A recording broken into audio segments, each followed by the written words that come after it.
Well, hello there, Kansas City. It's time for another episode of Hot Mic with SSJ. Before we start, I'd love to thank a couple of our wonderful sponsors. Patrick Carter, KCFarmersAgent.com. We couldn't do this without Patrick Carter. Also, the wonderful people from CBD American Shaman and their wonderful line of Dharma products that you should certainly check out, test for yourself, and see why I have a smile on my face right now. Nice. CBD American Shaman, so many locations. Go to all of them and tell them Stephen St. John sent you. This is a very special episode of Hot Mic with SSJ. As you can see, Nate has returned from his travels. Nate Bukaty is joining us here in studio with us. And, of course, the most frequent guest so far on Hot Mic with SSJ, it's Jake Gutierrez, who is also here. And so, welcome back from Saskatchewan. We planned on having Todd Lebo with us, but he had a sudden case of herpes, and so as soon as that clears up, it did flared up. Valtrex didn't work very well. You know, of course, people know herpes, much like luggage. You really never get rid of it. It stays with you forever. You just got to take care of it. So, sorry, Todd. Wow. Yeah. Todd doesn't have herpes. Warts. He's just not here. On his ass. I apologize. So if he did, he'd still be here. Right, that's exactly right. He would care for those very well. He probably wouldn't be doing what you suggested before the show started. Right, that's exactly right. There's a lot of things that were said before the cameras started rolling, and we'll repeat none of them. And so this is an episode that I did not think a topic that I did not think we'd ever address. And so if you're looking for real and raw emotion, boy, here it is. This next hour or so is going to be very difficult. I have not looked forward to this at all. I was telling Nate, basically, fuck this podcast. I don't even want to do it. It's funny. I was telling Nate that too. I was telling Susan over the weekend. I was like, I don't want to fucking do this. I want to get through this. Hopefully, since it's Valentine's Day, you'll be able to, soothe me with your sweet, loving touch when I get home. And so, it's a big task, Sue. Yeah, right. Good luck. Certainly, it's a big task. So we're dancing around this. Yeah, I was hoping for a car crash this morning on my way to work. Wow, that's a unique wish, but man. So okay, a fatal one. I don't even. Oh my God. I don't even fucking know how to start. Yeah, this how deal. do we start this? Who wants to go first? A couple of weeks ago, Jake,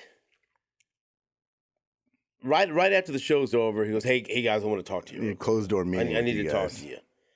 And I'm thinking, okay, what the fuck is this about, right? And so then he tells us being Nate and I, that he's leaving the show. He's leaving Union Broadcasting, leaving Sports Radio 810, leaving the Border Patrol, and ultimately leaving Kansas City. And so my response was, you're fucking with me. Seriously. Be honest. Don't, And he wasn't fucking with me. And so you said a lot of things in that meeting, very little of which I retain, because I immediately became super pissed off. My anger, if I could have bottled that anger, I could have shot it out of my ass and it would have fueled me all the way back to the Northland. That's how fucking mad I was, right? And I was mad at the message. I was mad at how the message was being delivered. I was mad. I was just fucking mad. Yeah, and I just was kind of sitting there listening, and and Nate, God love him, he's more even tempered than I am. And I'm just kind of listening. I'm not making eye contact with Jake. I'm listening. And I go, "You sure you want to fucking do this? Are you sure?" And I did listen to a lot of what you said, Sure. but at the time, I'm just, the wheels were spinning. That was a lot. That was hard to process in that moment. That was a heavy bag to hand me, Yeah. And so at one point, Nate goes over and hugs Jake and says, "Hey, whatever's, I love you, whatever's best for you." I can't remember what you said, but something something to that effect. And I don't want to say I was just mad. And we're all going to go around the table here and talk about our feelings. It's not just going to be me. Everyone's going to open up here. Not just mad, but I felt betrayed. I felt hurt. Probably hurt is the best way to describe it. Deeply hurt. Jake had expressed that he told a couple other people first. That pissed me off. And I didn't feel like, and I love Nate. We're very close, but you were my intern 20 years ago. I felt like I deserved to be told by myself in a different setting, not in a quick 5-minute after the, usually, hey, I got to talk to you guys real quick. I need to take the next couple of days off. I'm whatever. Sure. The weight of that message and that conversation, I didn't think fit. 20 years didn't fit into a post-show 5-minute meeting, and so it was not only the message, it was the delivery, it was everything. I did not take it well. I have not taken it well over the past 2 weeks. I'm not going to sit here and say I don't think you want me to lie. No, certainly I'm not here to say, oh, you know what? I thought it's great, and No. boy, I'm fucking just over the moon. Yeah, I can't. This is wonderful. I would know you're lying. I'm still mad about it. I'm still hurt about it. I'm still feel somewhat betrayed by it. These are all selfish feelings. I understand that, But you get them. right? They're yours. I'm selfish. Yeah. I'm a selfish person. I'm a selfish prick, a competitive prick. Let's all just bash on me for 2 hours. I'll take it. let's not. I like it. And so, because I'm just trying to describe what my feelings were. I had a hard time telling Susan. I had a hard time, and I needed to reach out and tell people or somebody. I needed to talk to somebody, and I talked to my dad. And my dad was super fucking pissed. He was fucking mad because I was hurt. Sure. And I don't open. When I get hurt. Am I safe though?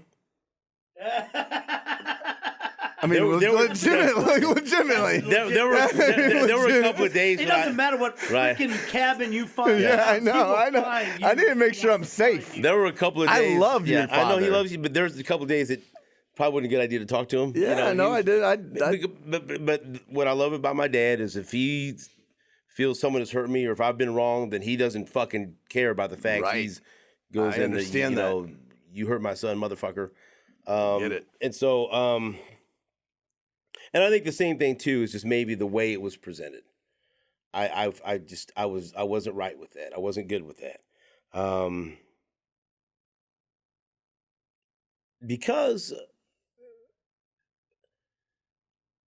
20 years, it's a long fucking time to be close to somebody. And for the majority of those 20 years, I'm staring at you 4 hours a day. Yeah.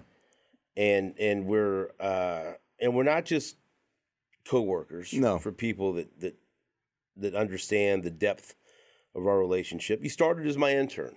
I brought you into this thing. You absolutely. And we've grown together. We've gone through great successes together. We've gone through horrible tragedy together. We experienced the loss of my mother and your mother and your father and my cousin Tony and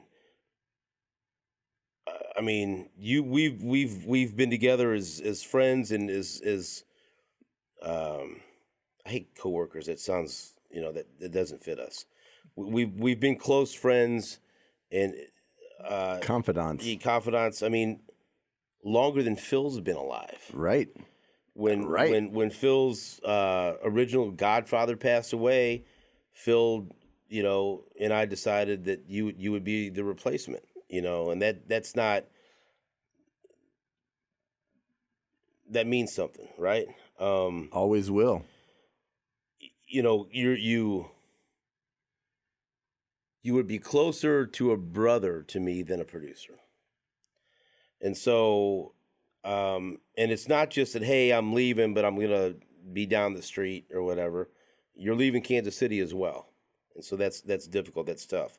And so I don't know. It's very difficult for me to describe why this hurts me so much, because it's been 20 years and because we've connected on a level that's much greater than producer, host, coworker, or even friend. You've been a part of my family for 20 years. We've spent holidays together. I mean, we spent 4th of July together. We've spent Thanksgiving together. We've I'm just kind of repeating myself now, but at the end of the day, it doesn't really matter how you deliver the message. The message is what it is.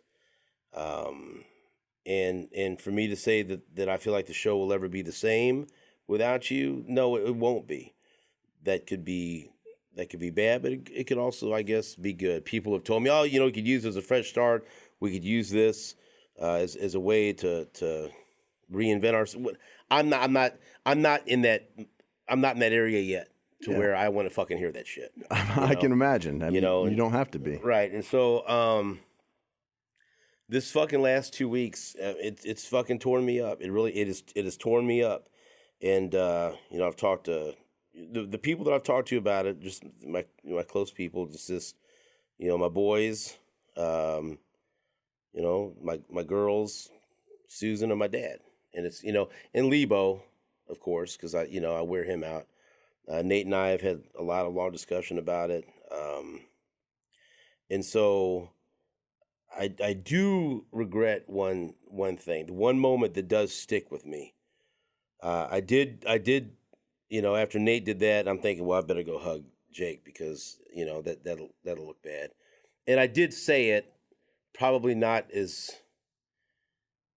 the way I wanted to say it, but I did say, hey, if this is going to make you happy, I love you and I want the best for you, and then that's what you got to do. And they came over and gave you a hug. And then maybe you remember this moment, maybe you don't. And then I started to walk out of the of your office, and I looked back, and you were looking at me, and you had this one of the saddest looks I've ever seen, almost like this lost puppy dog look that maybe you felt like you knew how bad I was hurt, or you knew that you had disappointed me, or you were hurting and it hurt to tell me because then it made it real. And I looked back at you, made eye contact with you, and part of me was like, man, go back there and give him a fucking hug. But the other part of me was like, man, I got to get out of here before I say something that I'll regret, or or not that but there was nothing bad I was going to say. It was like, I got to get out of this fucking, I got to get out of here. No. Or I'm going to fucking cry, or I'm going to fucking I need to get the fuck out of here, or I need to go in my office and lock myself in my office, and Nate was in there. And so, of course, I fucking set his ears on fire for the next fucking, for this fucking poor guy over here. I fucking let him have it, like he was fucking, you motherfucker. It's a natural mechanism. Fucking believe what the fuck is fucking, he brings me the fucking fuck this, that, and everything else. And Nate, I think he aged fucking probably 3 or 4 years in that 45-minute conversation. And so I'm embarrassed and regretful on how I handled that in the moment, because if I could go back and do it again, when I look back and saw you upset and I was upset, I would have walked back in there and gave you a hug, and I didn't. But I was fucking hurt. I still am. Man. It happened the way it's supposed to, man. It did. Yeah. It did. And then I sent you a long text message and tried to explain myself, and then. I mean, the thing is, at this point in time, you don't have to explain yourself, because I know you, and I know you just as well as I know my 2 brothers, and that's the thing. Look, there was a lot of process that went, and I'll be honest, like, this isn't something I've had a lot of time to think about. I guess that's the other thing that pissed me off too. It's like, wouldn't you want a lot of time to think about this? And when you said that, I'm going, doesn't this decision and doesn't your relationship with Nate and I, doesn't that deserve more consideration into what you're doing? But that again, but again, that's selfish. That's me thinking about the show and thinking about us and thinking about us personally. No, I get it. But you guys know me to this point today and how I live my life. My mind is not in control. My thoughts don't get to dictate what happens in my life. My intuition does. And so when some things happen, and I honestly didn't know that I was going to do this until maybe 10 days before. And there was a lot of processing that went into that. I played this scenario out probably 1,000 times in my mind. And that is what I came up with. And that was what was best for me.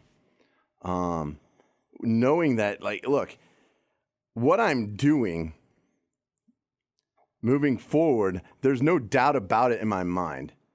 The only doubt comes from my mind in terms of my thoughts and my fears and my insecurities. But when I sit with it, what's next for me, I know in every fiber of my being, I'm doing what I've been put on this planet Earth to do.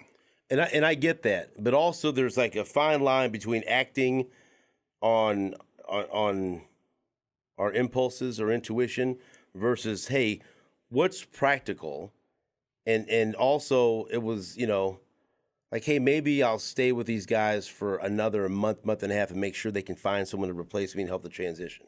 Instead it was, here's a 2-week notice, fuck you, is what it felt like. Okay. Because 2 weeks, that's a lot to fucking do. And to be honest with you, we don't have your replacement.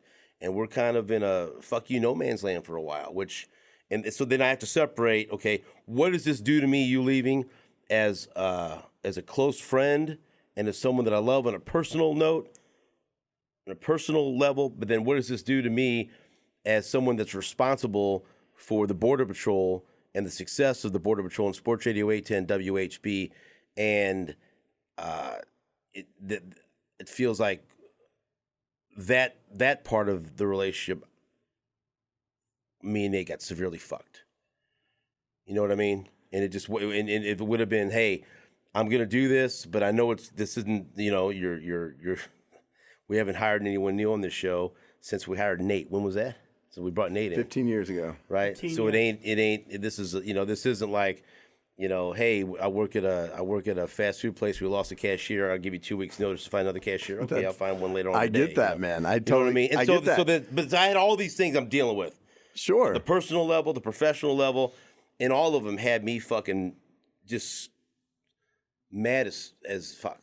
I get it. You see what I'm saying? Yeah, sure. But so I want to ask you before you. I want to ask you guys this. So, how would you react if I had after a show one day, I said, "Hey, Jake, Nate, come in the office real quick. I got to talk to you." You come in there. Hey, I'm leaving the show. I'm leaving 810. I'll be gone in 2 weeks.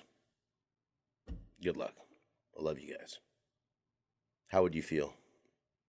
I can't honestly tell you that, because you and me are not the same on this show. That is a show it's Stephen St. John and Nate Bukaty. I am a vital part of that show. Yes, I understand what you're saying. Don't. I'm not, but also I'm not Stephen St. John. You are the face of this fucking radio station, period. Bar none. Ooh. No, yeah, go ahead. Disagree with you all you want. You are the face of this fucking radio station, period. I am not Stephen St. John. So for me to say what would that feel like, I don't know. But I'm not the face of this radio station. But on a personal level, if I just sprung that on you without, and just put you in a room and did it in a cold way. Here's my best answer. My best answer. I would fucking deal with it the best I could. Right. I would deal with it the best I could. Which is what I've done. Right. And I'm not comparing anything. This is just me in the box. You created this scenario. This is what I would do. I would realize that in this situation, I have a choice, right? I have a choice. I can even make things better or I can make things worse based on my reaction to this situation. What's my choice going to be? That's it. It's not going to stay the same because you're leaving. Right. It's not going to stay the same. Staying the same is impossible. Would you think that man, our 20 years together deserved maybe me and him alone and handling it a different way and putting more thought or effort into delivering that type of. Look, hindsight being 2020, bombshell. I would say, you know what? It's really easy for me to say this right now, but however you needed to do it, I would have respected it, and I would say that's what he needed. And I love him, and I'm respecting that because that's what he needed. I don't know how I'd react. Right. I don't know, but I know that I can for a fact say that would be my thought process because that's how I think today. That's how I think today. I don't know, that's a theory. Would it be once it's put to practice? Would it come full circle? I don't know, but that's right now sitting here in the hypothetical situation. That's what I would say to you. And let me say something about you saying that on the face. I've been surrounded by people for 20 years that have fought to be the face of this radio station. That have acted like assholes to people to become the face of this radio station. I've never wanted that, and I don't want to be that. But that's not right. Not what I want. You don't get to choose. You don't. That's not your choice. I just want to do the best morning show I can. And I want to do, and I put the radio station first before the show, and that's all. And that's why you have it. Well, and that's why you have it because the people that want it don't get it, but the people who don't want it, they get it. You're like Jon Snow. Wasn't that his name? Yep. Yeah. I mean, that's how it works. The people that want crank his mic up. I didn't hear Nate very much. Either that or Nate's. I don't know if I'm Jon Snow talking lived, about didn't he? At the end, I don't. He went to the Great North, good. right? Am I on the right one? Sure you are. Why not? Jon Snow came back from the dead. He was the one the king of the North. He was the reluctant leader. The one that. Am I on the wrong one, Ben? Do you want me to put on a different one here? Let's just try this. Let's switch it. Just switch it. Test. Oh, now I can hear that. Now I can hear Can your I mouth. have that windscreen? Because Lebo talked into this one. Yeah. Herp. Boom. There we go. You can cut that, right? Whatever. Yeah. Okay, so we're getting back. So What was the first question you asked Nate there that you could lead him into? He didn't really ask me. I just said, you're like Jon Snow. And he said, I can't hear him. Yeah. So look, yeah, you didn't ask for it, but you got it. That is how it works.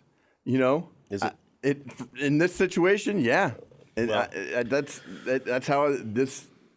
That's the reality. Hey, let's talk about more stuff that makes Steven uncomfortable. Well, so now I'm, but Nate, you're listening to all this.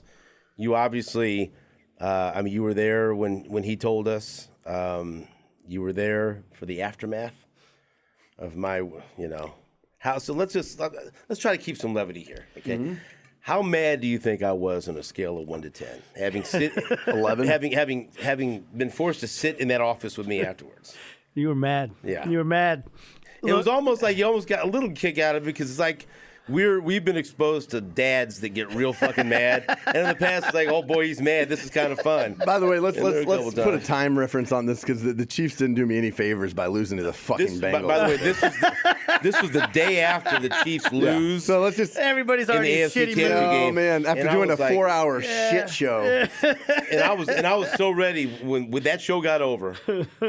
After the Chiefs lost to the Bengals, I didn't sleep very well. I was already fucking mad. Know. And at 10:01, I was like, I cannot wait to get in my car.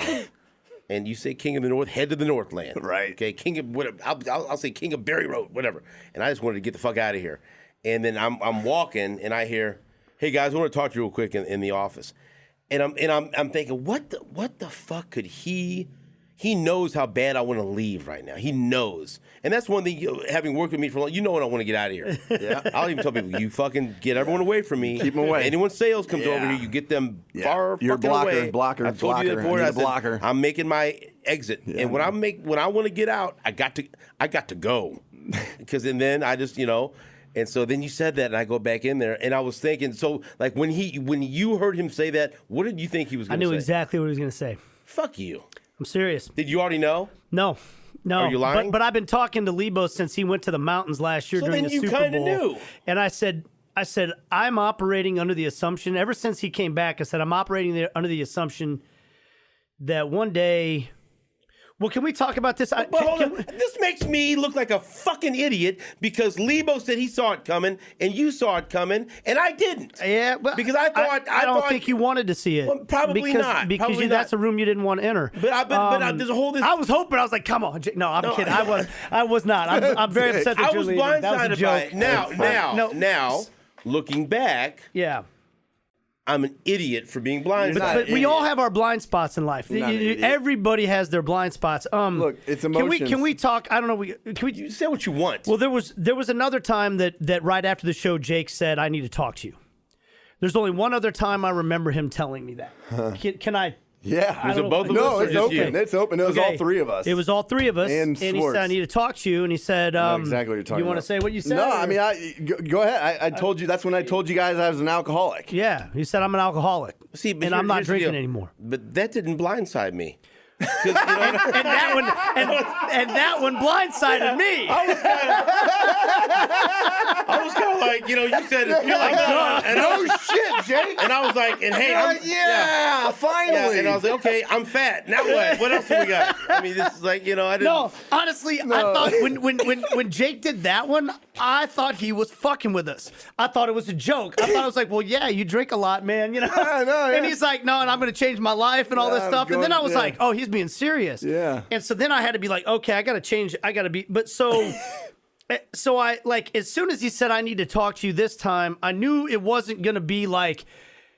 I knew it wasn't going to be. Hey, I need you to cut a couple spots for me. Or, like it wasn't going to be, it was going to be something fucking big. I thought it was going to be another hiatus that you could say, I need to leave for another 3 or 4 weeks. Again. And I just thought ever since that hiatus, I just felt like, Jake's heart has been somewhere else. And so I just kind of, so I thought that was going to happen. Here's what I'll tell you. And I think it's like I'm discovering about myself, just like you guys are, every time we go through a situation like this. The conversation that we had, whatever it was, 2 weeks ago now, whatever, when Jake told us he was leaving. When I was in 3rd grade, I came home from school one day. And I don't know how many times I'm gonna cry during the course of this podcast. Get the first one out of the way. My mom sat me and my sister down. I was in 3rd grade, my sister was in 5th, and she said, "Hey, I really need to talk to you guys. And this is important. And this is a conversation I don't want to have. It's one that's going to be really, really hard for me, and I've had to practice several times what I'm going to say to you guys. And I think you're going to be really, really mad at me, and you're going to be very upset. And I don't want to make you mad or upset." And so she prefaced this all, and I'm thinking, I remember sitting there as a 3rd grade kid going, I don't want whatever she says, I'm going to handle it well, because I don't want to let her down. I can tell how hurt she is by whatever it is she's about to tell me. And so I'm going to do good. I'm going to do good. I'm leaving your dad. We're getting divorced. He's moving out. We're going to live in different houses. And at the time I was like, that's okay, Mom. It's going to be fine. It's not, you know what? Not that big of a deal. I love you. I support you. I support Dad. We're going to be fine. And in my heart at that moment, I believed that. I was like, this isn't that big of a deal. And because all I could think about was trying to make my mom feel better.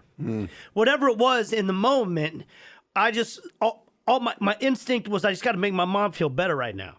And then I realized over time, it took me a long fucking time to come to peace with what happened with my parents.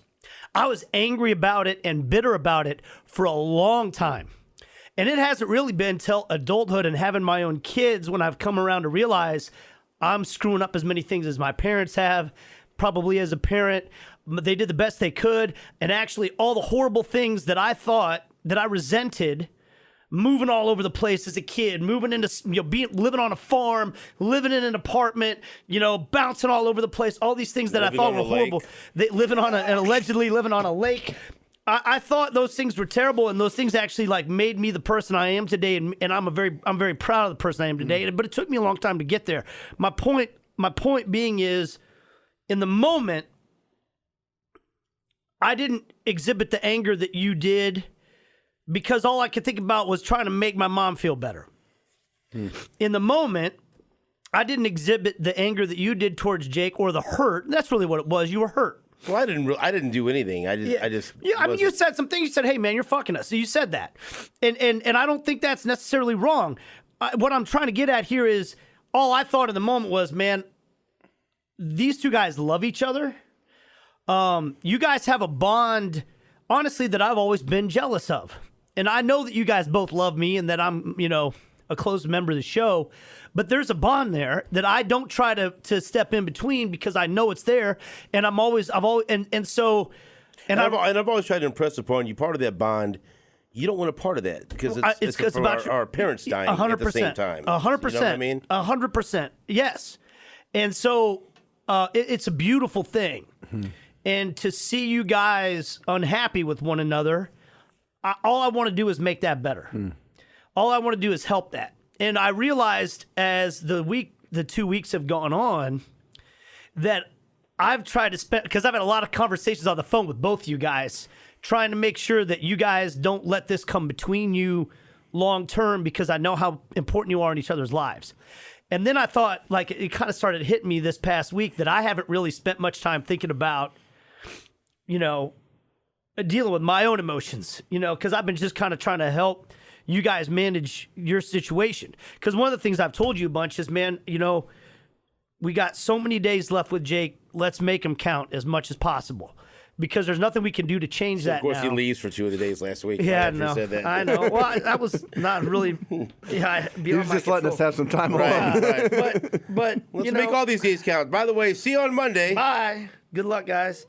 But anyway, that's so you asked me, like, what were my emotions at the time, and if you remember what I did say at one point was, I'm going to get out of here and let you two talk for a while, because I know that you guys need to talk, and you both were like, "Nah, we're not talking right now." Get the fuck out of here. And that's when I look back and I said, "I'm not." I don't. Yeah, and then maybe it was just too raw at that time. Yeah. Maybe it just takes a little bit of time. And we haven't talked. I sent him that long text message. Yeah, I've said a couple things to him, like on the timeline when I was doing the show at home, but I haven't, because I was saving it for this, so I thought this would be a better way, all of us together, talking about this, but. But I walked over to Jake and gave him a hug and just said, "I love you, man. Whatever you need." And I do mean those things. Sure, I do mean that. But I also, like, this show's never going to be the same. And you talk rightly about how Steven is the face of the radio station. Steven is. I would really want you guys to stop saying that. Okay, so I'll say this. Say it one more time. One more time. The face of the radio station. Now stop saying it. No more, please. No. Don't do that. But like 4 or 5 more times, and that's it. There is no bigger personality that connects with people than you on this radio station. There are multiple people that I know personally who tell me that you have saved their life. And you're talking to Jake for people listening on the podcast.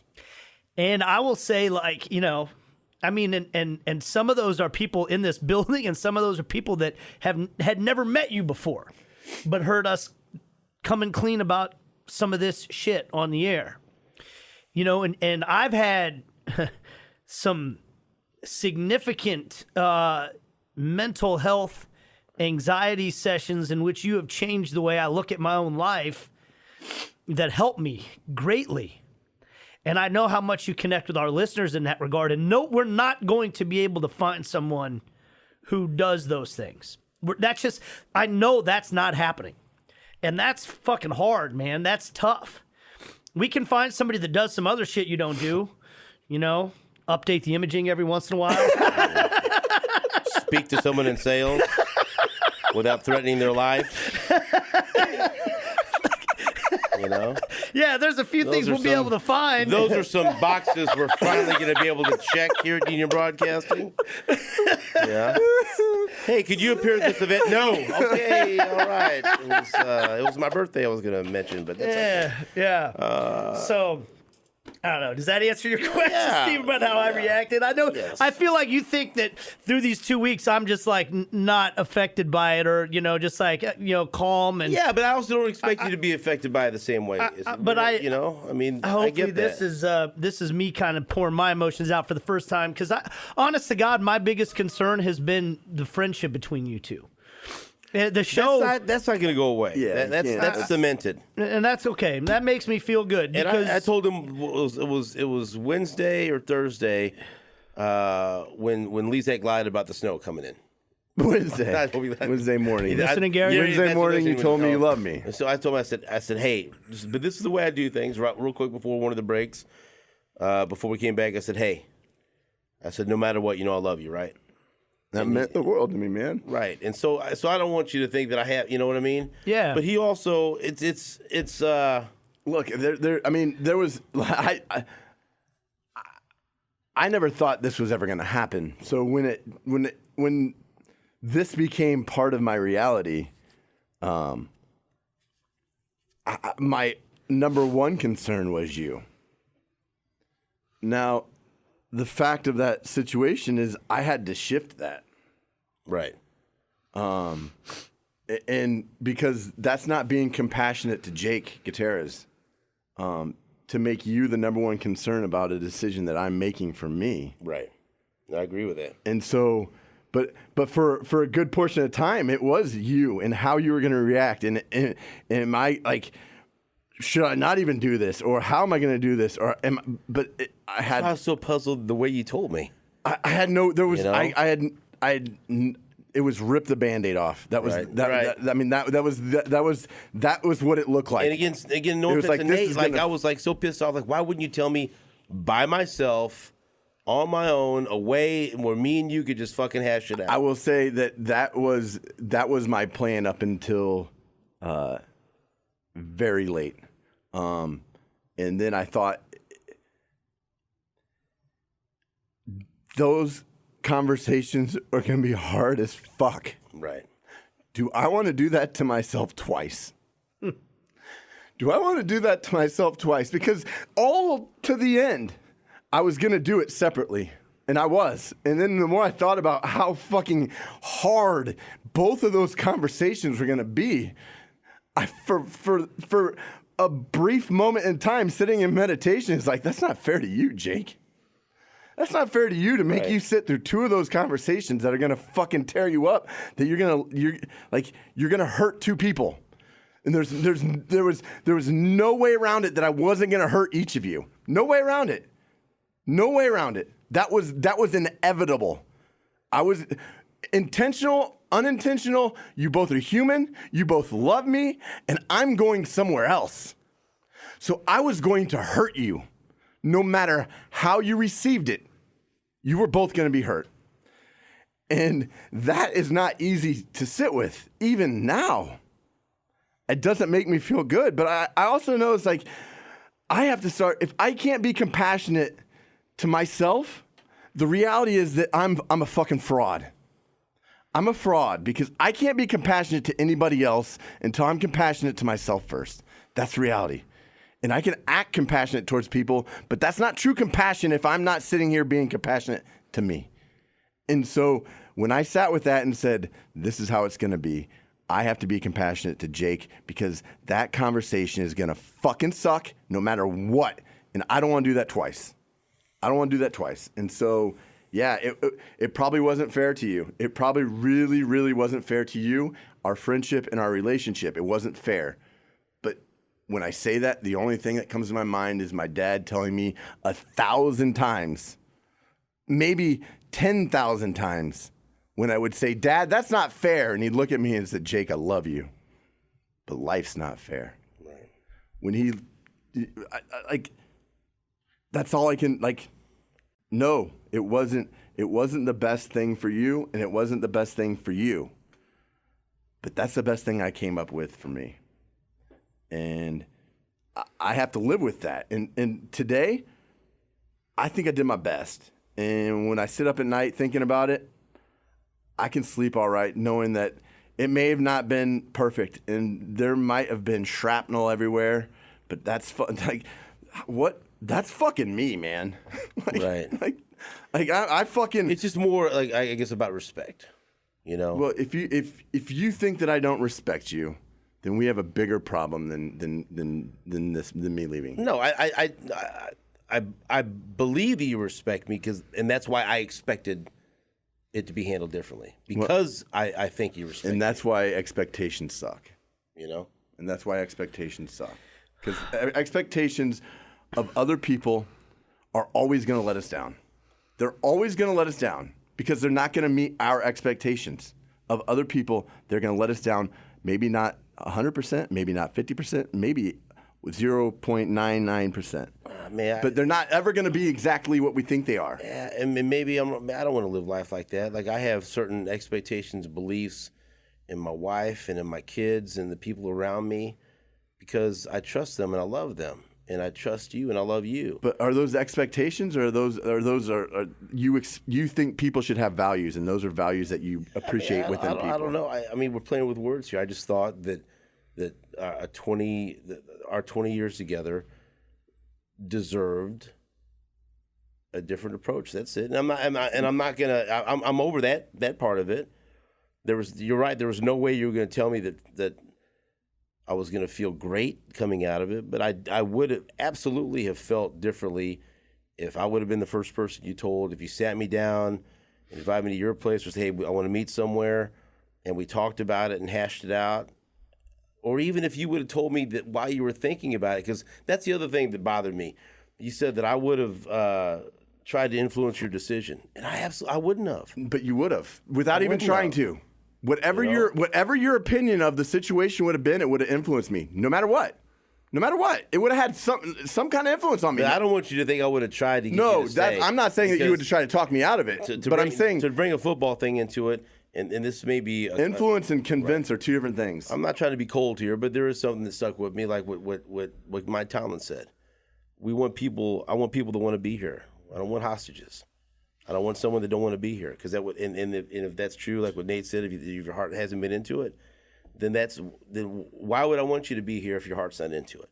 Because again, I can separate the two relationships, professional and personal. I'm over the professional part of it. The only problem I had with the professional part of it was, in my opinion, you not giving us enough time to go through a proper search for a replacement, and to get that done, that's not going to hurt the show. And I you don't want me to lie to you. It's going to hurt the show. You're leaving tomorrow. Tomorrow's your last, and we're not ready for it. And it would be a disservice to you to say we could replace you in 2 short weeks. That's not your role, and everything you've done is too important.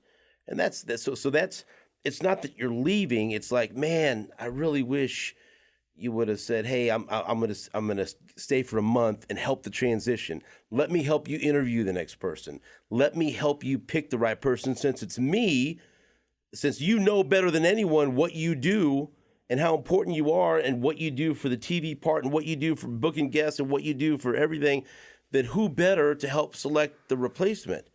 And then I could rely on you to say, hey, you know what, that person can't handle what I do. I'm just being honest with you. Or, you know what, I think that's the right person. They can, and that's what I get it.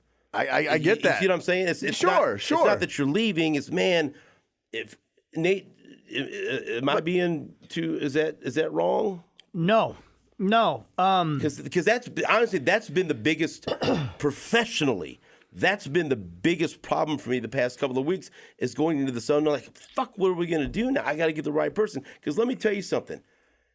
The way this show is, the personality has to fit with me. Absolutely. And I got to trust that person. And I got to respect that person.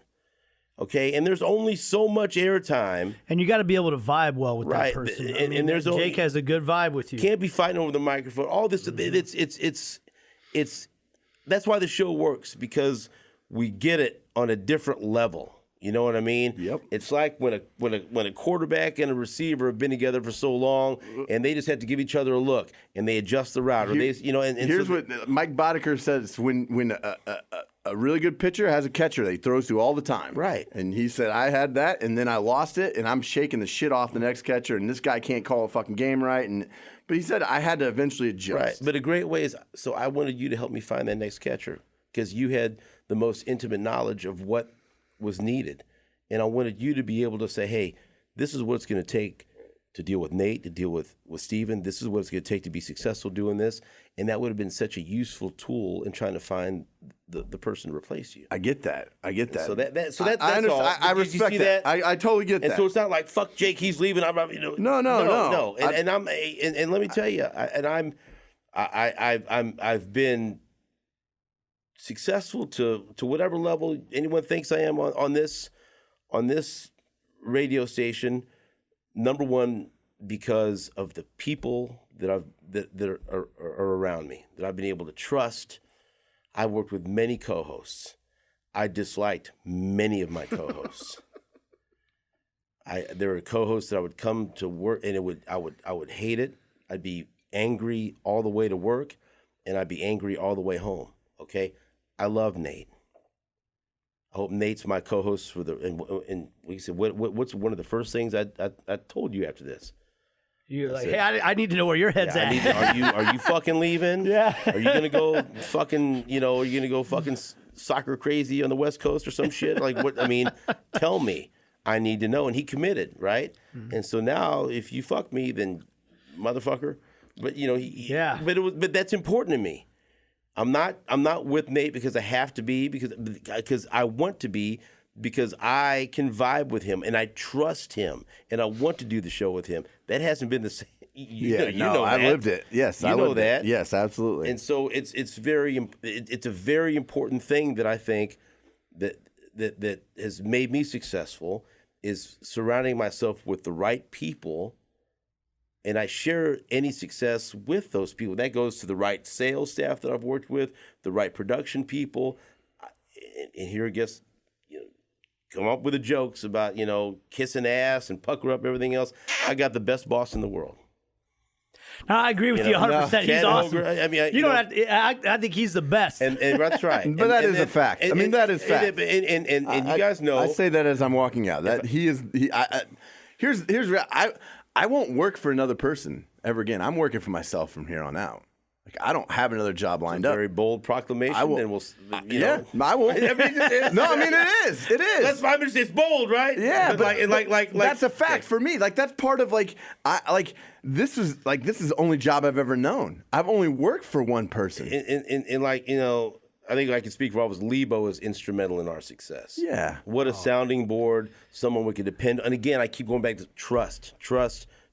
But that's also why I know you guys are going to be okay. And that's why I can live. Like, I know that you're hurt, and I know that was your process that you had in mind. Like, I'm still hurt. I know, but I mean, even professionally, like when you're like, why didn't you stay around? The thing is that, you know how hard that would be for me to interview somebody to take my spot? Like, that would not be an easy thing to do. Yeah, but that's selfish because it's hard for me to fucking try to find someone to replace you. But that goes back to, like, is it better for me to sit there and because I hate what I'm doing?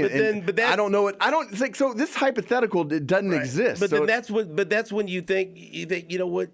You care about people. You're going to do something that's hard to help those people that you've hurt. But you guys are going to be fine. That's what I'm saying. I know that. Yes. I know that. I believe in myself enough. I believe in Nate enough. Exactly. But like, for example. You guys are going to be better than fine. No names, Nate. No names. Somebody was presented to me as a possible replacement. And I looked at Nate. I said, I'll fucking, if that person was brought, I would fucking join the circus tomorrow. Well, I kind of want to know who the fuck that is. I will fucking, I told you. And so, yeah, I will walk into traffic on Metcalf. Okay. You know, boy, what a belly laugh that just got from Nate. I'll walk into traffic. I'm going to suggest some more names over here. Yeah. So, because I got some names for you, pal. And you agree with it, but it's got to be right. It's not just someone that can do it technically. It's got to be someone that can fit. And I don't know who that's going to be. I don't know who that's going to be. But let me stop there. So I'm past that now. I've moved on, because also in this business, you got to be fucking cold-blooded sometimes. I've had fucking co-hosts leave. I've had, producers whatever. But the constant has been me. I gotta fucking no one's gonna fucking do this but me. And if this show's gonna work, it's gonna be me and Nate making it fucking work, and we gotta do it. We got no other choice. Yeah, you will. We gotta do it. You will. So this is I'm past that. And fuck both you guys. You've already cried. I'm gonna do my best not to. I've already cried enough about this. Trust me. My wife is so fucking tired. When she saw you the other day, I thought she was gonna get out of the car and slap the shit out of you, but she came and hugged you. She's too nice. I almost lost it. And I'll be honest with you, this is like, what are you gonna say to Phil? Or are you gonna say anything to Phil? Yeah, no, I've thought about it a lot. I've definitely thought about it. And so Richie was upset. Selena was inquisitive. Julia. Boy, Julia. she doesn't give two shits about anything. She goes, "Oh, okay, well, hope he's happy." And the back, That's why I love that little girl. Yeah, And well. so, what I'm not over, and what I'm not going to be over, and whatever you say is because, and again, this is more of a statement on the value I place on a relationship, and our friendship doesn't say it right because you remember you're family to me. Okay, when you think about the future, you think about things are going to play out. Very rarely does that happen right, because as a young man, my future always, involved my mom, and so much of that has had to be rewritten. And so many times when I see my girls, one of them's named after my mom, the other one looks just like my mom. And I'll think, if I just give anything, just, one day to have her here, to see them, and to see how they've grown up, and to see what they are, and it fucking kills me. And then that goes into me and you and our relationship and how we helped each other, because my mom passed away first. I believe that there was a reason of the timing. I went through it. So then when your mom passed away, I was able to help you get through that. And your mom was there at my mom's funeral serving food afterwards and helping me through it. And I thought it was this is why everything happens for a reason. This is why it happens, so that I could be there for Jake. And it's always different when someone has gone through something, when they offer you advice and they help you. It's almost like common peril. Back in the day when people that don't have kids love to give advice about how you should be a parent. You haven't heard that from I me. say, how many kids you got?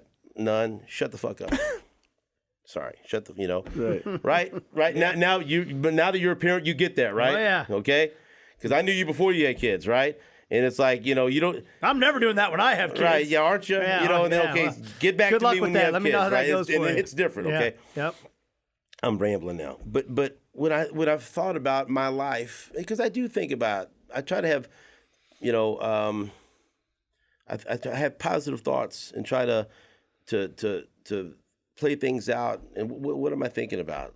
What am I trying to say here? Like I try to have Projection? Yeah, You project it? Yeah, and so, I think about it, and like, when you hear an athlete say, I envision myself winning, I thought about myself winning this fight. Mental imagery? Yeah, and holding the title belt. And that's powerful, right? I think I've thought about, us growing old doing this show. And I think about, my God, how lucky am I that this is my career, this is my job, that I get to go and be with people that I love, talk about the teams that I love, make people laugh, hopefully, and spend 4 hours doing something that I truly love and enjoy, and then go and do remotes and meet people that love what we do and listen to what we do and cover these teams that I grew up loving, and I'm in Kansas City. It's like, how lucky am I to have this? It's my dream job, and I get to do it with two of my best friends. It fills my heart with joy. And I thought, man, we're gonna do this. We're set on the right three people, and we're going to be here. 50, 55. I mean, I'm 50 later on this year. We started 20 years ago. That's crazy. And we're gonna, you guys are going to go to my kids' weddings. You know, we're going to go to Nate's kids' weddings. We're going to talk about when Nate and I first become, you know, grandparents. Nate didn't invite you to his wedding. Me a lot sooner, right? So maybe I can get a fucking invite finally to a BKD wedding for once. We'll You know, see. but you know what I mean? All these different Yeah. things were going to be a part of our lives. We're going to grow old doing this. And then I've also thought about, you know, a lot of times, how fucking cool is this? My grandpa, Danny Ontiveros, and your grandpa, Art Gutierrez, Yeah, fucking. as older gentlemen, used to get fucking trash together, used to get fucking hammered together and fucking drink. And we didn't know about that until after we met. Like, our grandpas were drinking buddies. My grandparents are buried about 50 yards from yours. All these, like, You know, where in all the these same things- cemetery in it just KCK. seems like it was all meant to happen, right? Yeah. And your ties through your dad with KCK in the police department, and then my uncle was a police. Well, we know our lives are so intertwined even before we met, and we didn't know it. So it all has just felt so right to me. Yeah. And I thought about, you know, me and you were gonna fucking, you know, be compadres and grow old and you know, be best friends like we are. Like, you know, like I think about, you know, the people that are close to me, you know what I mean? And Yeah, man. and them always being a part of my life until the end. And I always envisioned that for us. I get it. And that's gone now. It is. And You know, look, we're still going to be close. We're still Absolutely. I'm not dying. And you're leaving Kansas City. Yes, I am. But we see each other 4 hours every day.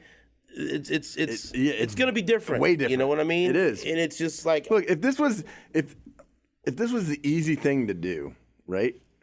Like, it's just not. But I know it's the right thing to do. So it's honestly, it's the most difficult thing that I've ever fucking done outside of getting sober. so why is it the right thing to do? Here's why it's the right thing to do. And this is my true belief, right? God has put me here, right, on this planet. And this is my purpose. I state it every morning. Is God open up my mind, God open up my heart, reach in and touch my soul so I can be of maximum service to you, God, and to the men, women, and children I go about today. All right? That's my statement of purpose. Every day I wake up, I say it out loud every morning. Out loud.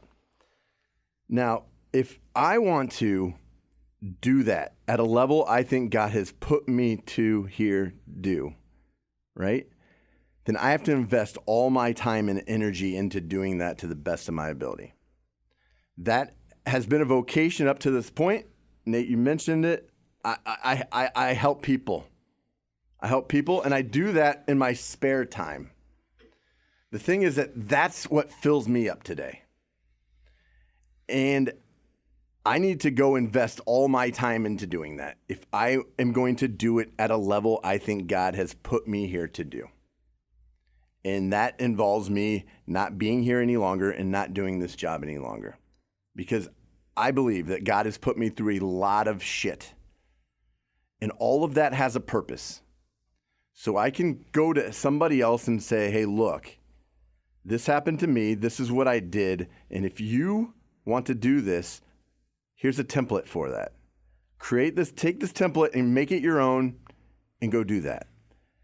And I've been successful in doing it as vocational work. It is no longer, it's not a vocation anymore. I have to do that for my living. And that's why I won't go to work for anybody else, because I'm going to create something where I do that on a daily basis for the majority of my day.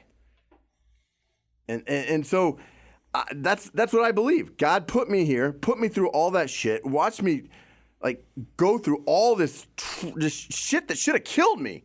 This shit I shouldn't be fucking alive. I should not be alive. That's the reality. Whether it be the suicidal depression I've battled, whether it be drugs and alcohol I've battled, whether it's eating myself to death, having pre-cirrhosis, developing spots on my liver, weighing 374 pounds, having type 2 diabetes. I should not be alive, but yet I am sitting here in front of you guys. So To me, that says God says, I'm keeping you alive so you can go save other people's lives, help them save their own lives. And you know that resonates with me because we've had these conversations in the past. Like there was a time that you'd have told me I'd see 50. I said, "You're fucking crazy." Absolutely. I did a podcast by myself that on the mental health last year about my battles with mental health and anxiety and depression.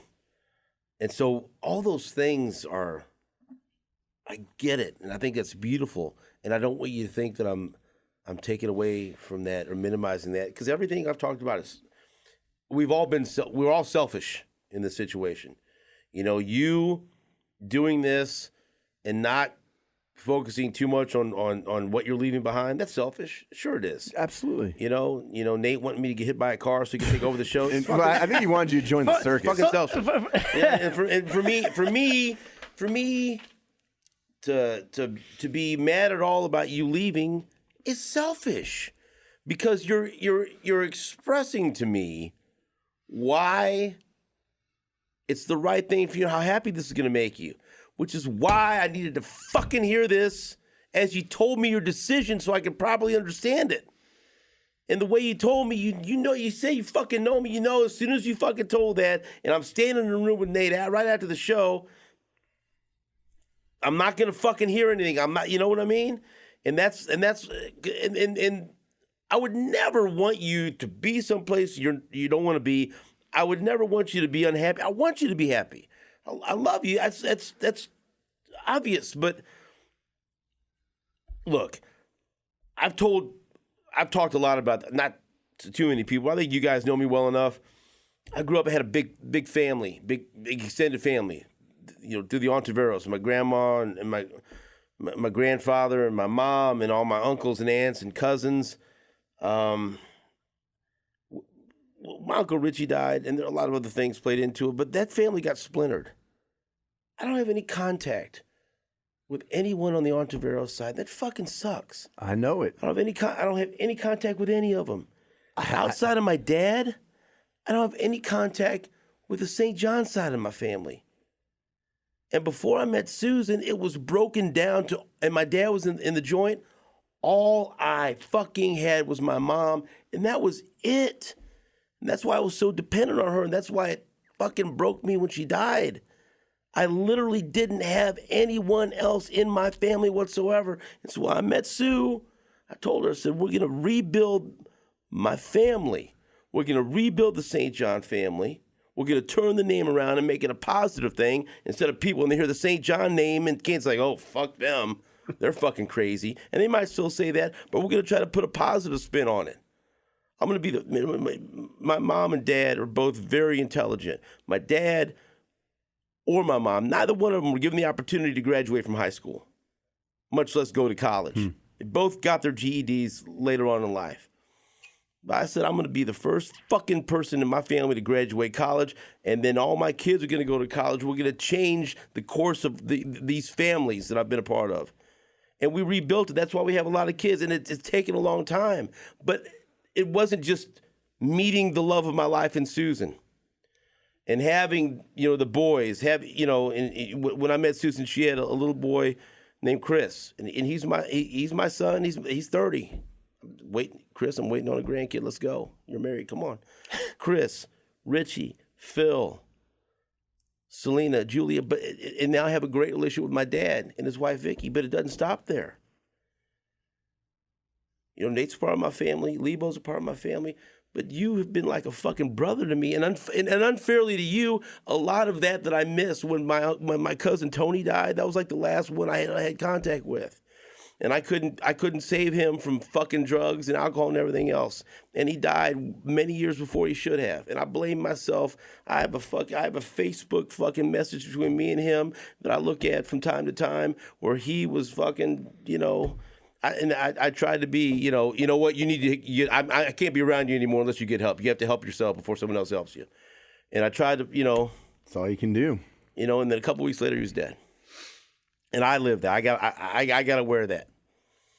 But a lot of that missing having a cousin, missing having an uncle, never having a brother or a sister.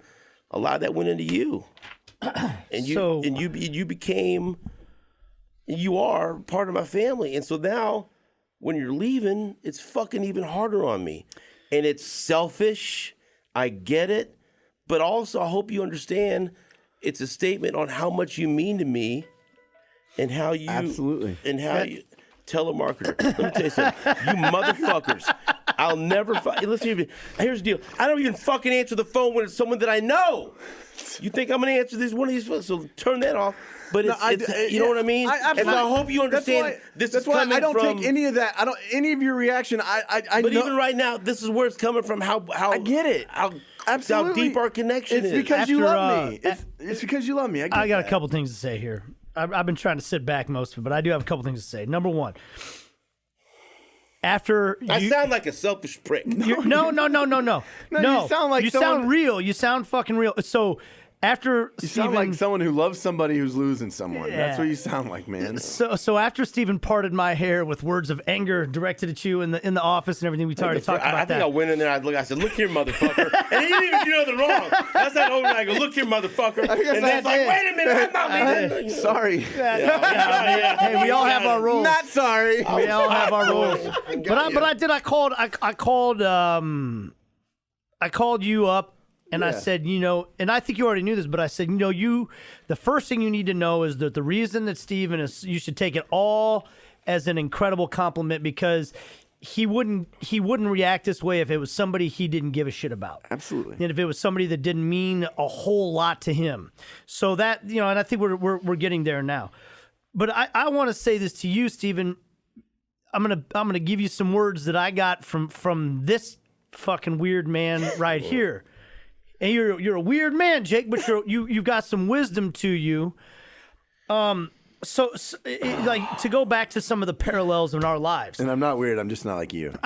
Everybody's weird, and you're you. definitely weird. But let me just settle this. You're a weird motherfucker. I'm just gonna tell you. You fucking learn some shit. You're like, oh, in your green this sunglasses is a fucking over weird there. motherfucker over here. I love him, but god damn it. Yep. All right. So that's one of the things I think we love about you. But I'm going somewhere with this. So just give me a minute to talk about the ties we have together. And all that. You named your two boys after your uncles. I named my two sons after my uncles. When you talk about your family splintering, my parents, when they got divorced, I spent every holiday from that point forward, the rest of my childhood, in a different dwelling. And I'm not claiming the worst life or anything. Just I didn't like that. I looked at my cousins who had the same Christmas every single year. They had all these family traditions and all these things. And similar to what you said, I said, you know what? I'm going to have a house. I'm going to have kids. And I looked at my two uncles as role models.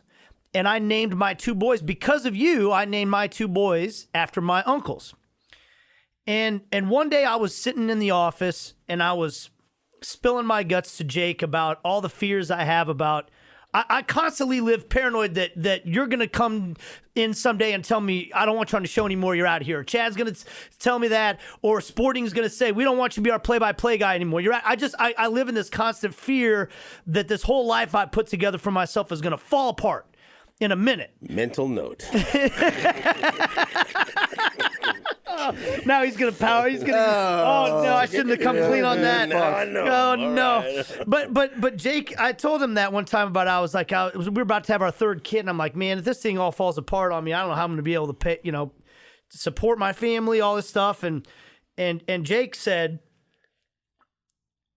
you sought a life that you wanted, and you made it happen. So regardless of what comes next, why would you not have the ultimate faith in yourself that you'll be able to build the life that you want again? You've already done it once. And that has changed my life. And I look at you, Steven, and everything you've done, it's incredible. I mean, I always admire the family man that you are. I took a page out of your book with the way I named my two boys. You're an incredible family man. You took something you wanted to have and you've made it happen. And you did it out of a bunch of pain that you suffered. You took the most difficult pain that you suffered and created this beautiful life. And I kind of feel like that's what I've done with my life. I've taken the hardest things with the Big Steps Foundation. That was the hardest one for me in terms of, that was the first time I ever had a friend die. And I made something beautiful out of it. And so I say this, I feel clear-eyed knowing, as I already said, we can't replace you. You are so freaking one of a kind. The show's never going to be the same, and I know that, and that's scary, and it's hurtful, and it pains me, and all that.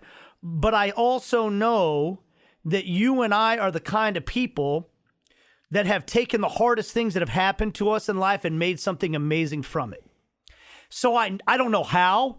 I don't know what comes next. I don't know how the show goes from here, but I know that's what's going to happen.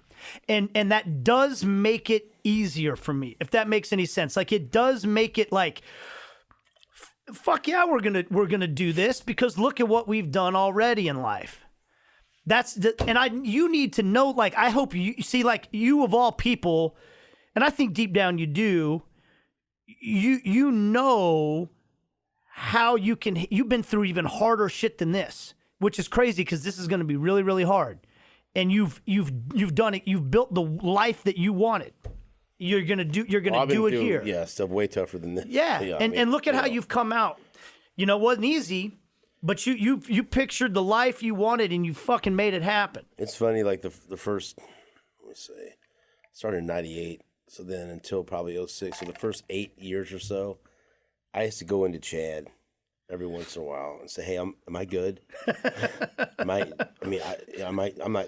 Or you're not thinking of." And I used to drive him fucking crazy, to the point one time he said, "He goes, you got to stop asking me if I'm gonna find you. You have to stop asking me," because there were people that I worked with that put that in my head, and you didn't figure out who it was, and so I would. So trust me, even I've gotten past that now. I feel like I'm after 23 years. I feel like I'm finally on solid footing here.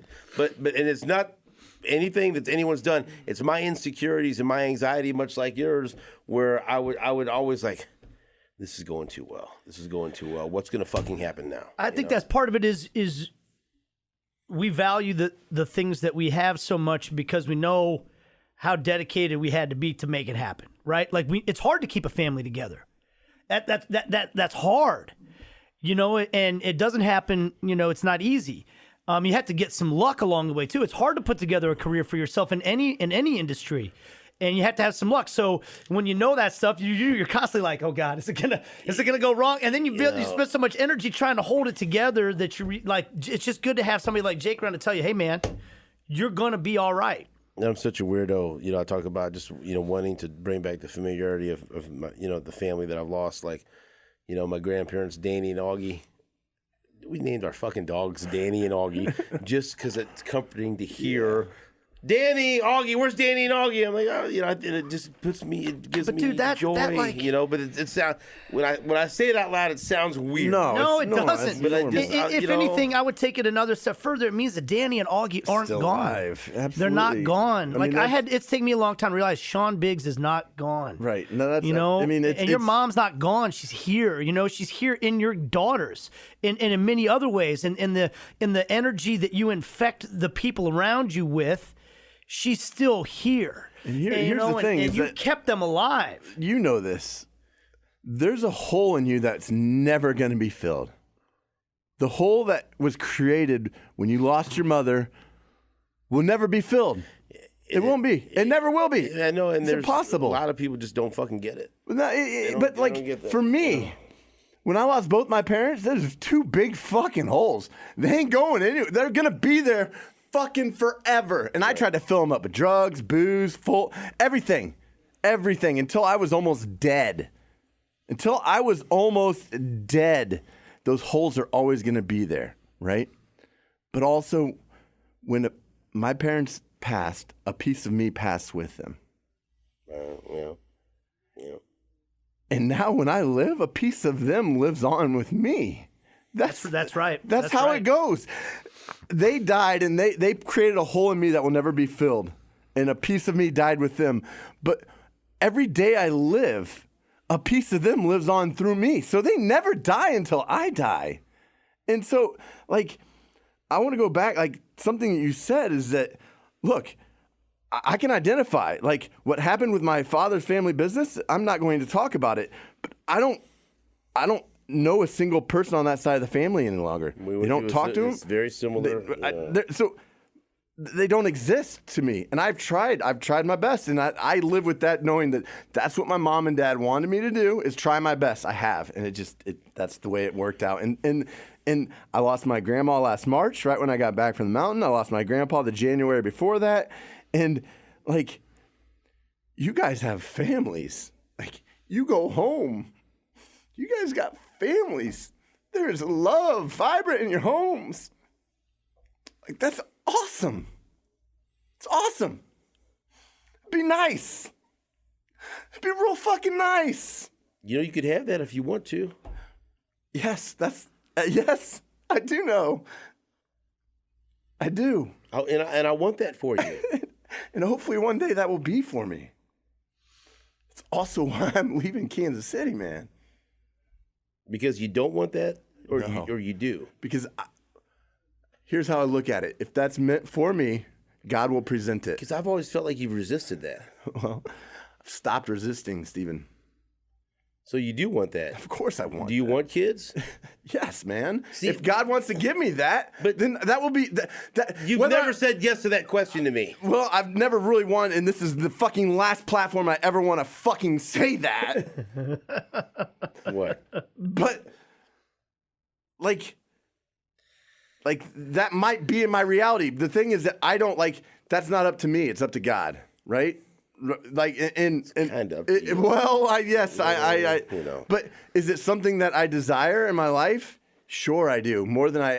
See, but that's telling me that's great. Because I've always felt like you don't want think that. you. I always kind of was under the assumption that you didn't want kids because you were not in a place in your life where you felt you were ready for that responsibility. And I still don't think I'm in that place right now. But I think you're a lot closer now, probably, than you were in the past. Is that fair to say? That's 100% fair to say. But what I'm saying is, if I think that progression is going to get where it needs to get, then I need to go do this. But I hope you know that you are loved. Absolutely I do. Absolutely I do. Right? But there's a difference in I understand that, but I'm just there's making sure that you know that you are loved. I'm 100%. I am. My family loves you. Yes, you guys love me. My brothers love me. My nieces and my nephew. Like that's my family. I just want you to minimize the people that do love you. No. Absolutely. What I'm saying is, though, like, yes, I am fully aware. I love myself and a lot sometimes. We know. But no, and that's never like there was a point in time in my life where I didn't feel loved and I didn't love myself.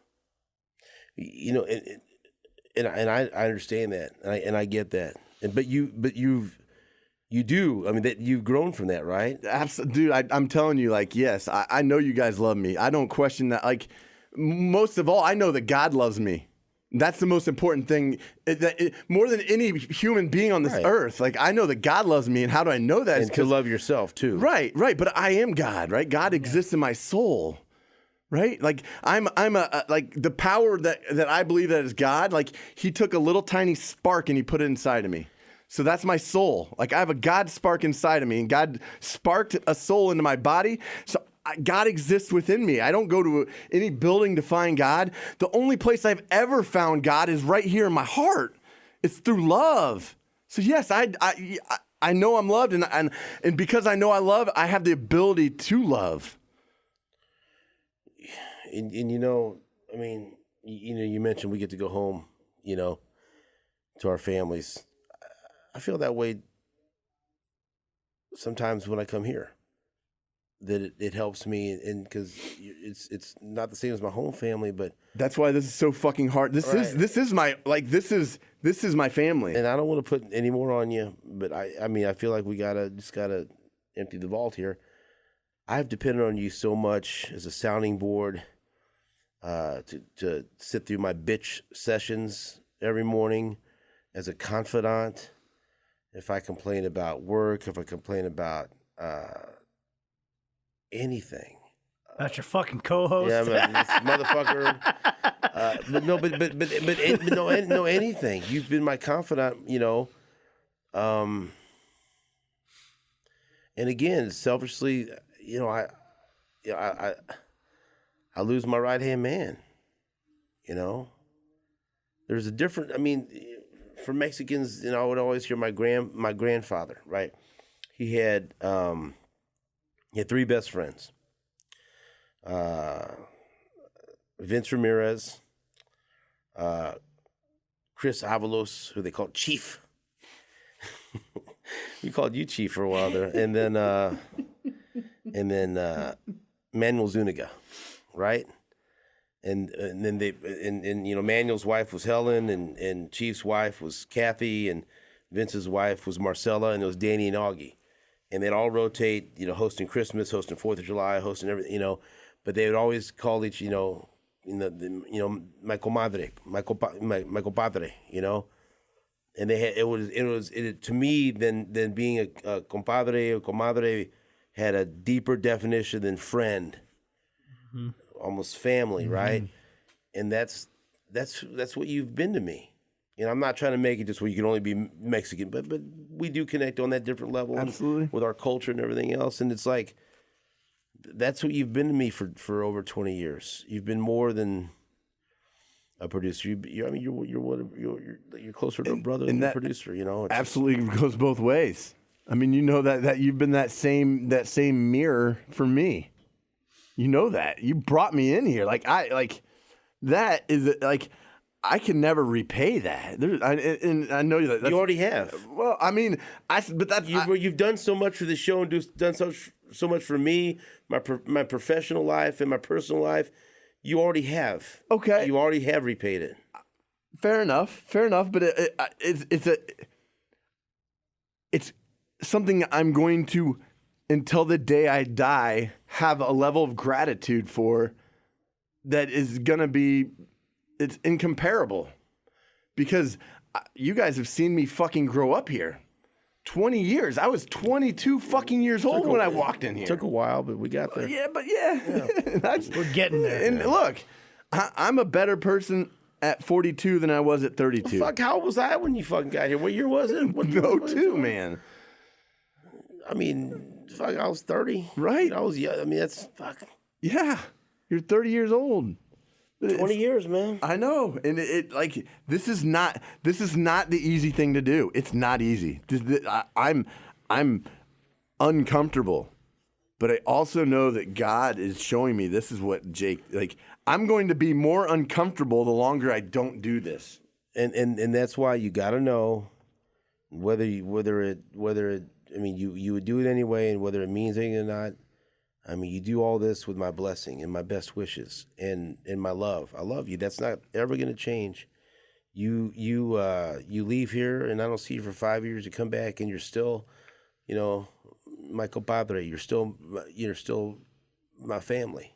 You're still family. Always Phil's godfather, man. That's right. That is. So I hope you know that's cemented. That's a done fucking deal. And I hope you know that. I hope that with all my being, you leave here with all of my support. If there's anything I can do for you in the future to help you in your endeavors and what you're trying to accomplish, then it goes without saying I'm going to do that. I want you to still come on. And we've talked about being a part of this Zoom or part of this podcast via Zoom with monthly check-ins and tell us about some of the crazy shit you're doing.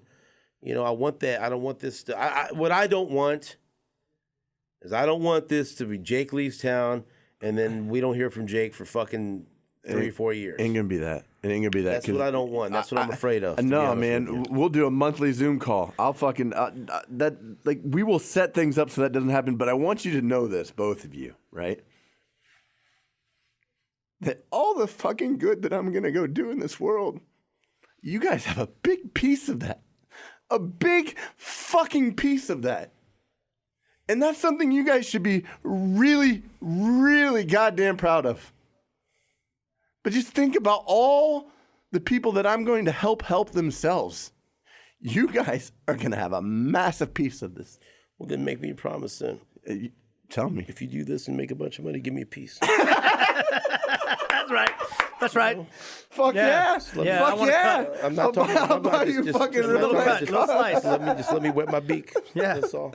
I'm not doing this He's for got a any lot of amount. kids to take care of. Any amount of money. If you were to write a With book my and it went- crypto hits, I'll if you fucking write hook a you book, up. bestseller or anything. Yeah, you can write that you know, fucking book or what, man? This is the ending, man. Waiting for that book. Is it? I've been This waiting is the patiently ending. for this fucking book, and so I got so you want to talk about the book for 1 second? It's Well, like, no, please, I'd love to read the book. So. so I've been stuck. I've had about 98% of it done. Everything but the fucking ending. This is the ending. This is the ending.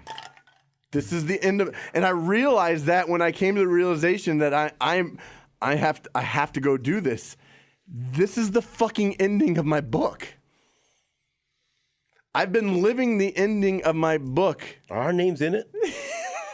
Fuck yeah, they Are there? I'm just, you know. You're gonna not want to read some of this stuff. Are you serious? Fuck. I'm just Hey. kidding. No. You can write about the time you threw a chicken sandwich at me? Yeah, Remember, right, crush your head. I got a fucking life. No, I'm here, gonna tell you. It's like, oh, you think I'm yelling? This is fucking yelling. We've had a lot. We've had a lot go on here. Okay, so at this point, Nate, and again, I have to. You have to know that because I want you to know that all the things I've talked about. That I'm not pissed anymore. I'm not gonna say I'm You not never hurt, were 'cause pissed. You no, never I were was. pissed. I was hurt. You never were pissed. Dude, Hurt. I know that I saw anger out of you. I saw anger. I saw the emotion of anger come through Stephen St. John. Do you think that was the first time I've seen that? No is the answer to that question. Let's say. But here's the thing. When someone tried to confront us in the hallway, I think that was the day you saw anger.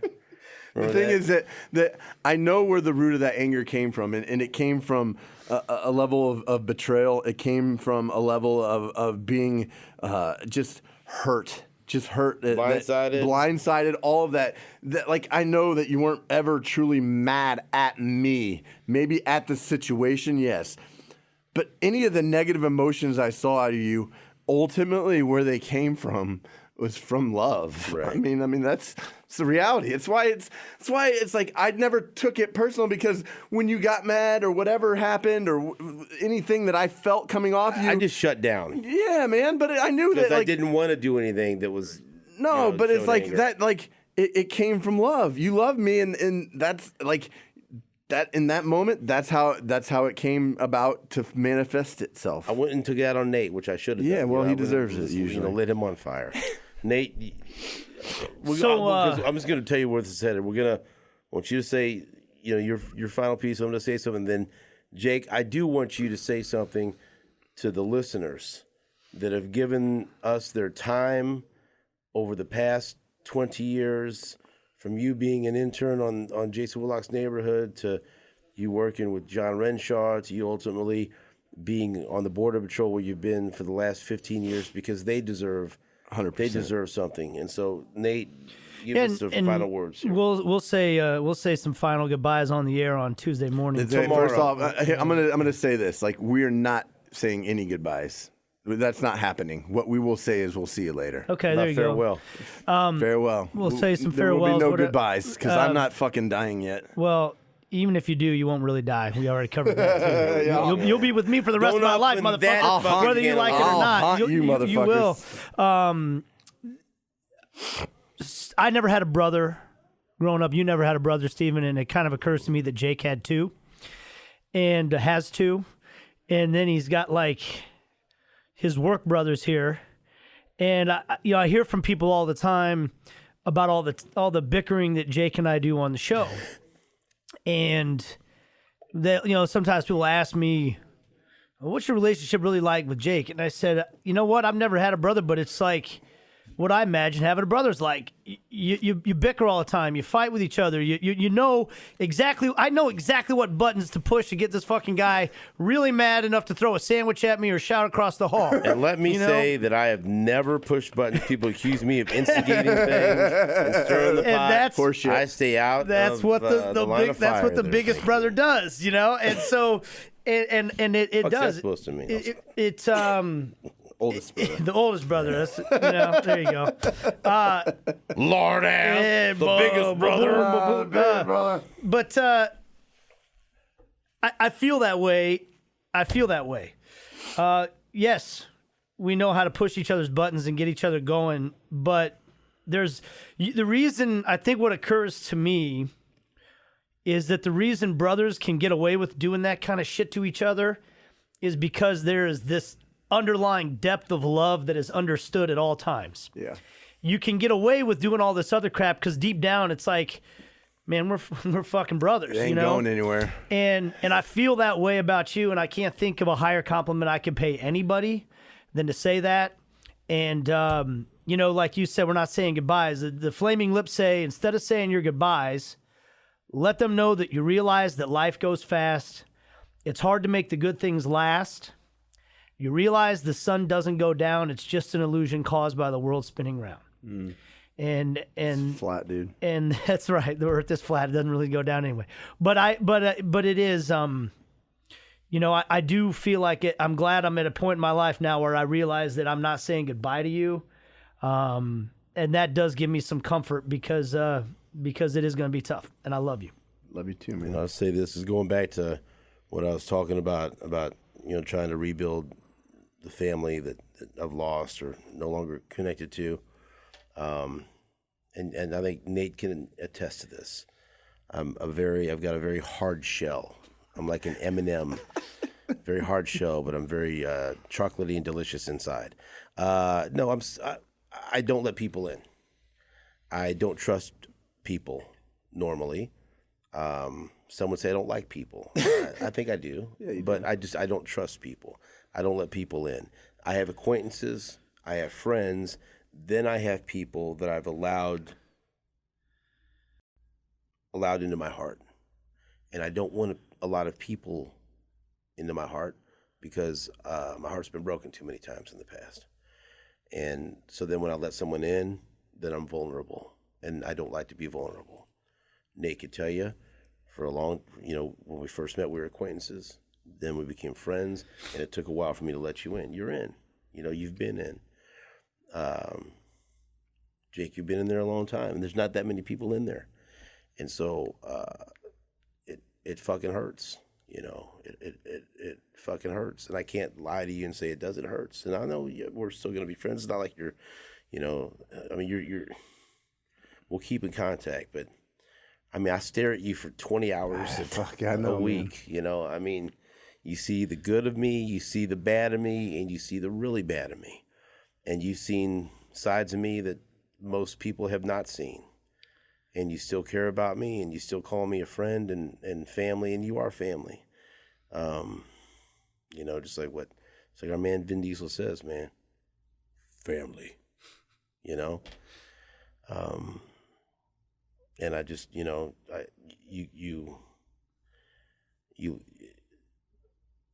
this show will never be the same, but we're gonna make it work. We're still gonna have the Border Patrol, and we're gonna do everything we can to make it an entertaining show and a show that people enjoy and people love. It's gonna be a little different, and it's gonna take some time to get used to it. But I'm not going anywhere. Nate's not going anywhere. But that's all secondary to losing you as someone that I rely on and lean on every day. And I can never thank you enough for what you've done for me professionally, what you've done for me personally.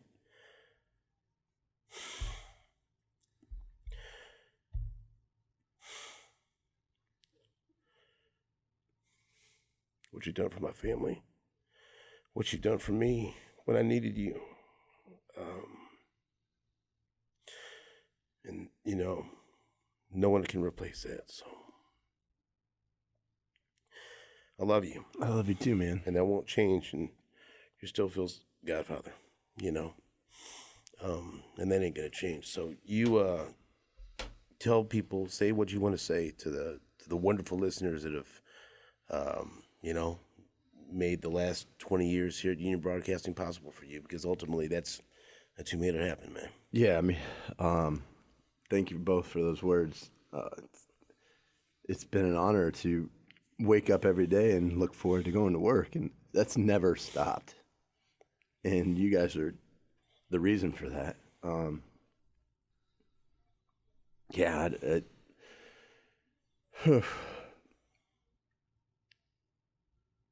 First off, I mean, it's going to look different, and we spend hours and hours and hours together.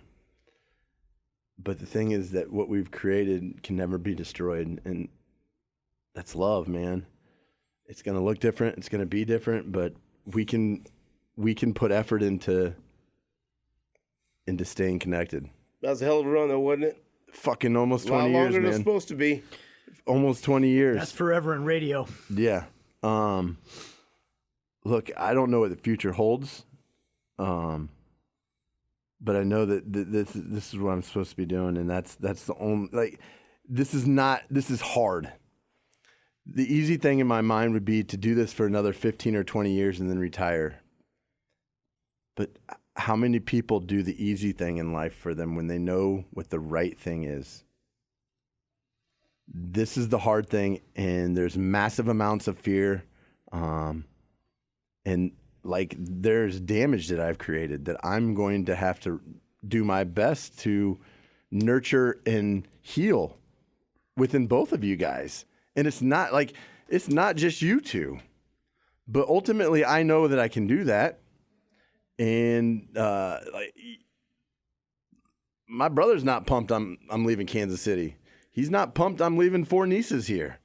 Is he interested in becoming a producer? But the fact is, I love you guys. You guys are the closest thing I have to family. That's not because of, you've seen me at my fucking worst. You've seen me at my best, and you've seen me at my worst. You guys both knew my parents. You knew what kind of man my parents raised to be, and I wasn't able to do that when they were here. And you guys got to witness it. And they both loved you. Both. And look, I've always felt that this job was an honor to do. When people would walk up, I never took it lightly in terms of anybody who would come up to me, whether it be at dinner. It was the fact that anybody would recognize me from doing this show still to this day baffles me. And the biggest compliment that I can ever get from somebody is that you're part of my morning, man. And don't think that I don't take that lightly. And that's a fucking massive thing that makes leaving this job hard, because I know that I have an impact on people's lives daily. Dude, at the UMKC women's game the other day, a couple came up to me and asked if I would take a picture with the husband, and it was the couple that you married. And they said, "We're the couple. Walkers? We're the couple that Jake married. We love you guys." And I'm like, but think about that. I'm like, damn, because they loved our show. You married two people, Right.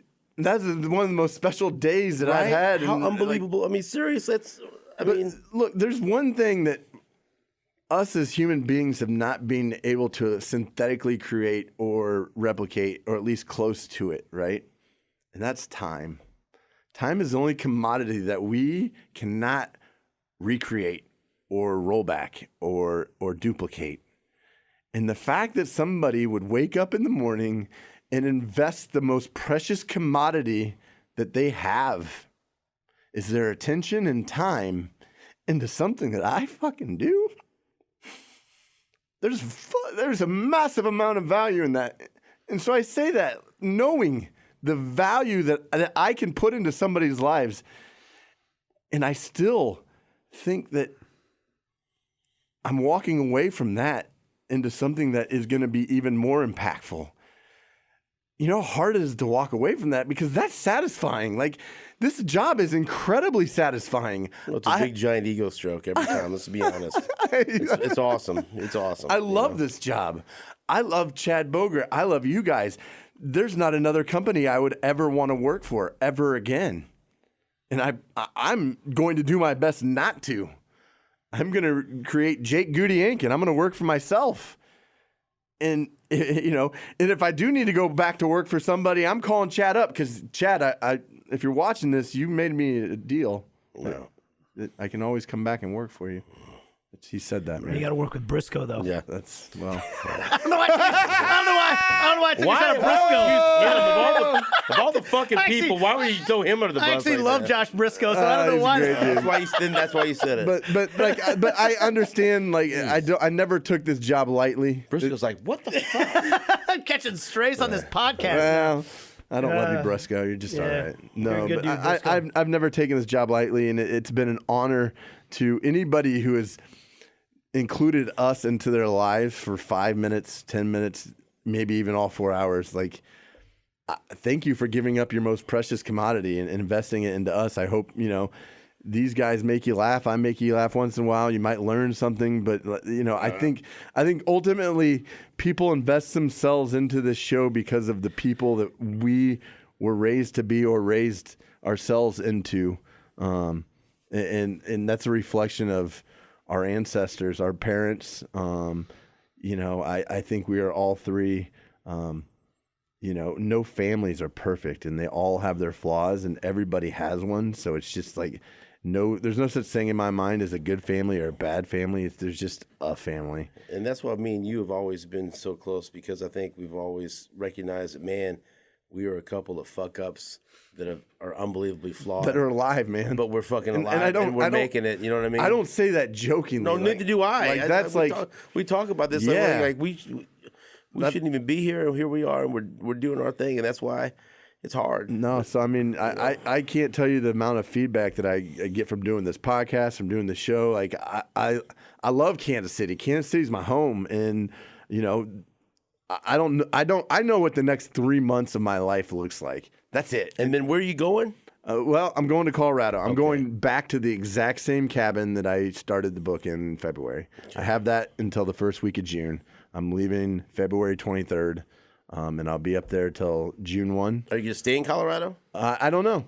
I don't know. I have a roof over my head till the first week of June, and between then and now and then, I'll decide what's next. I don't know. Maybe it's come back Kansas City. I don't feel like that might be down the road, but I think. But you're going to keep coming on the podcast. Yes, every time you want me, I will. You got to pop on the morning show every once in a while too. And say, I'm serious. But you could be contacted. Are you going to have a phone? No, I'm not going off the grid. I'm not going off the grid. I'm taking. I bought a compound bow. I'm actually after this. I'm going to go shoot. I'm not. So we're not going to be reading a manifesto from you in 7 years. No. Okay. I'll be. I'm like you haven't seen anything on Instagram from me since May. Like I will be.